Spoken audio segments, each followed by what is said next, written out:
আসসালামু আলাইকুম। মুই রহিমা আবারও নতুন একটা ভিডিও নিয়ে শুরু করনু। তো আপনারা সবাই কেমন আছেন? আলহামদুলিল্লাহ মুই কিন্তু অনেক অনেক ভালো আছো। তো মোর এই যে খাওয়া দাওয়া দেখি বুঝবিয়ার পাবার নাকছেন মুই কেমনটা আছো। তো যাই হোক, হঠাৎ হয়তো ভাবতেছেন কে রে রহিমা আপু আজ কি পাগল হয়ে গেল নাকি, রংপুরের ভাষা বলে।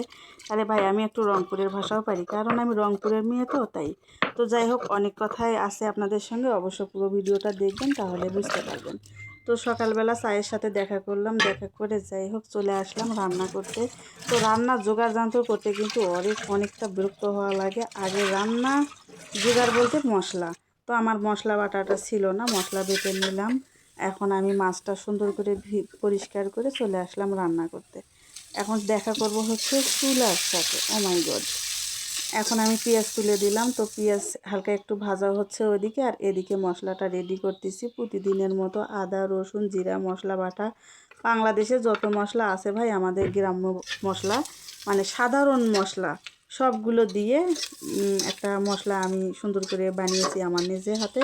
সেগুলো অ্যাড করে দিয়ে আদা রসুন বাটা এখন এক বাটিতে অ্যাড করে রাখলাম। এইটা এখন আমি এটা তরকারিতে দিয়ে দিলাম। এভাবে তরকারিতে দিয়ে দিলে হয় কি, একদম ঝামেলা থাকে না, কি দিলাম কি না দিলাম এটা মনে ভোলার কোনো অপশনই নেই। সব কিছু এক এক করে বাটিতে নিয়ে একটু পানি দিয়ে গুলিয়ে দিয়ে দিলাম। তো এখন আমি এই পর্যায়ে মাছ দিয়ে দেখেন, মাছ এখানে এক খাড়াই পানি অ্যাড করব না, কারণ সুন্দর করে এই তেলের মধ্যে আগে আমি মাছটা কষে নেব। তো হচ্ছে হলুদ দিতে ভুলে গেছিলাম ভাই, যতই যেটাই করি না কেন ক্যামেরার সামনে কেন জানি পুদুর মধ্যে পড়ে যাই। তো মনে হচ্ছিল যে হলুদ দিছি কি না আল্লাহ জানে। তো আর একটু হলুদ দিয়ে আমি সুন্দর করে দেখেন মশলা এবং মাছ সুন্দর করে দুটোই কিন্তু আমার ভাজা হয়ে গেছে। এর মধ্যে পানি দিয়ে দিলাম, গরম পানি। ওই তো আগেই বলেছি, জগটা পাওয়ার পর থেকে আমার একটু ভাব হয়ে গেছে, কারণ গরম পানি ইজি হয়ে গেছে। তো এদিকে আমি সব কিছু রেডি করে মানে কষাইতে দিয়ে চলে আসলাম বেসিনে।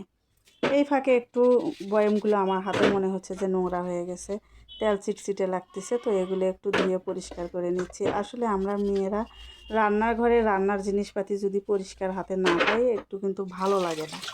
সবসময় আমরা চাই যে আমাদের জিনিসগুলো পরিপাটি থাকে। আর আমি এই যে ভিডিও করতে করতে আমার হাজব্যান্ড শুধু বলে, তুমি কাজ করো না, তুমি কাজ করো না, কোনো কাজই করো না, শুধু ফোন নিয়ে বসে থাকো।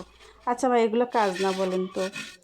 কোথায় শুইতে গেলে যদি বিছানা নোংরা দেখি সেটাকে পরিষ্কার করতে হয়, মাঝেতে যদি পা দেয় মাঝে যদি একটু বালু বালু লাগে সেটা পরিষ্কার করতে হয়, গোসলখানা গিয়ে যদি দেখি গোসলখানা পরিষ্কার না সেখানে পরিষ্কার করতে হয়। আমরা মেয়েরা যেখানে যাই সেখানেই তো কাজ ছাড়া কোনো ভাত আছে ভাই, বলেন তো?